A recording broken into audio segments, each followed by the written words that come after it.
સાહેબ મોક્ષ જોઈએ છે જીવતા?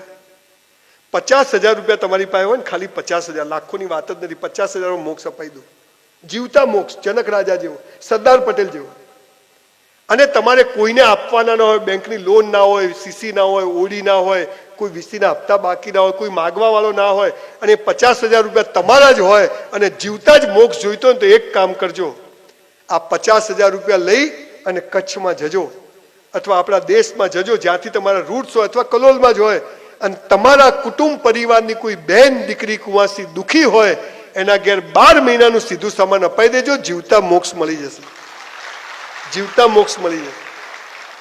ખૂબ બનાવ્યા મંદિરો, ખૂબ બનાવી ધર્મશાળાઓ, ચલો થોડા માણસો પણ બનાવીએ, ચલો થોડા માણસો પણ બનાવીએ. આપણે સાલા મર્સિડીઝમાં ફરીએ અને આપણી બહેન જોડે સ્કૂટર ના હોય, અરે આપણો બનેવી ગમે તેવો પિત્તળ હોય, કુંવાસી મારી છે, આ ભાવ પેદા થઈ જાય ને, સમજો મોક્ષ છે અને ધંધામાં પ્રગતિ છે. બનેવી ગમે તેવો હોય, બહેન મારી છે, પૈણાઈ એટલે પતી ગયું. આપણી બંગલાઓની સ્કીમ ચાલતી હોય અને આપણી બેન ભાડે રહેતી હોય, લાનત છે આપણી સ્કીમોને. આ ભાવ પેદા કરજો, ધંધો જુઓ કેવો ચાલે. સાહેબ 160 બંગલાની સ્કીમ કરી, સેમ્પલ હાઉસ વગર 100% વેચાઈ ગયું.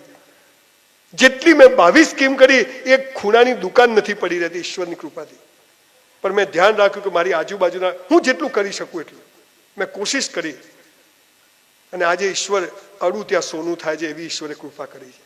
ત્યારે મને એમ થાય કે આટલી સિમ્પલ વાત આપણા ભેજામાં ઉતરતી નથી. આપણે કજિયા કંકાસ, ભાઈઓ કોઈ કોઈની રાહ ના જોવે. અરે ફ્રીજમાં એક સફરજન પડ્યું હોય તો હળી જવું જોઈએ, પણ ઘરમાં કોઈ ખાય નહીં, પેલો કે પેલો ખાશે, પેલો કે પેલો ખાશે. આ ઘરોમાં પૈસા આવે છે બસ, બાકી નથી આવતું. બધું મૂકીને જવાનું છે ને આપીને જવાનું છે, લઈને જવાનું નથી. આ સાલું મૂકીને જવાનું છે તોય આટલી આપાધાપી છે, લઈને જવાનું હોત તો એ 3 ટ્રેક્ટર આપણા. જીવી લો બોસ. ગોવા જાઓ, માઉન્ટ આબુ જાઓ, દીવ દમણ, દુનિયામાં 182 દેશો છે, મસ્ત પટેલો ફરી આવો યાર, બૈરાન લઈ. ક્યાં દી કલોલમાં રોજ દઈ જાય પાછળ. ચલો. પૂત સપૂત હો તો ધન ક્યુ સંચે, પૂત કપૂત હો તો ધન ક્યુ સંચે. હે ને, સપૂત હશે તો કમાઈ લેશે, કપૂત હશે તો પૂરું કરશે. આપણું, મારો દીકરો મને ઘણી વાર કે પપ્પા, મેં કીધું જો ભાઈ આપણું છે, હે તને આટલા આપ્યા, 10 કોડ આલ્યા, તાર જેટલા થાય એટલા પાછા જે ટકો વ્યાજ મહિને આપી દેવાનું આપણને. કે 2% ભર્યું, તને તો ટકે જ મળે છે, ચેક વગર, પ્રોમિસરી વગર. તો કેટલા ભર્યા છે. પણ મને એક ચીજ, આખી દુનિયા ફર્યો, સાધુ સંત ઓલિયા ફક 2 વર્ષ તો ચપ્પલ પહેર્યા વગર ફર્યો, પણ એક ચીજ શીખ્યો કે સંસ્કાર હશે ને તો બધું જખ મારીને આવશે, પણ સંસ્કાર નહીં હોય તો હશે બી જતું રહેશે. એ વાત બિલકુલ નક્કી છે બોસ. આ મેં 500 કેસમાં જોયું છે. કેરીની ગોટલી હોય ને એ જાતે ફૂટે ને તો જ આંબો ઉગે, બહારથી ફોડો તો ઉગે નહીં. તમારો ધંધો, તમારી જિંદગી તમારે જાતે નક્કી કરવી પડે.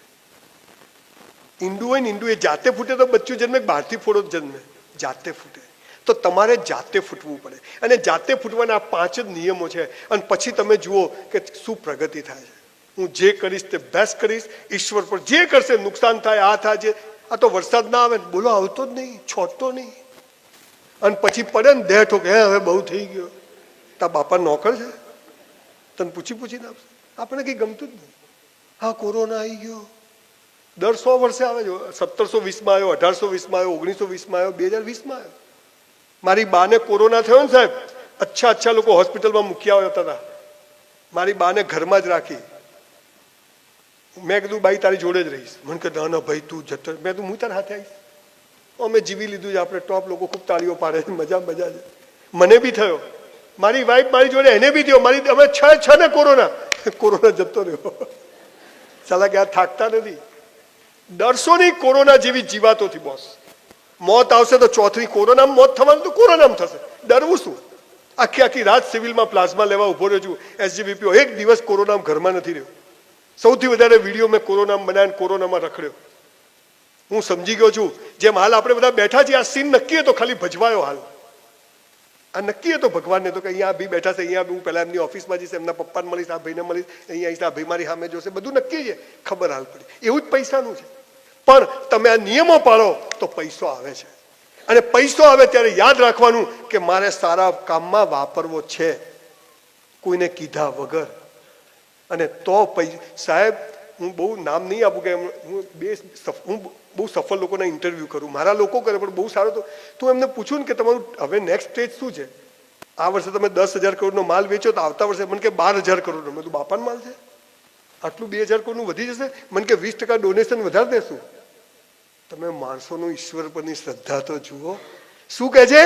20% ડોનેશન વધારી દઈશું, ભગવાન જખ મારીને ધંધો આપશે.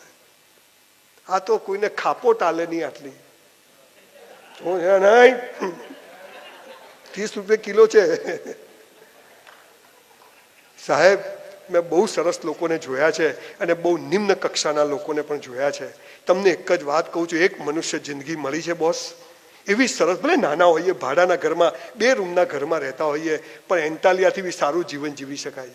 બાકી તો હમણાં મુકેશભાઈને કોઈ બોમ્બ મૂકી ગયો તો નાહી ગયા જામનગર, 650 કરોડનું પડ્યું, કોઈને જોઈતું જ કહેજો. હે ને? એ બી દહીંની કઢી ખાય છે ને આપણે દહીંની કઢી ખાઈએ.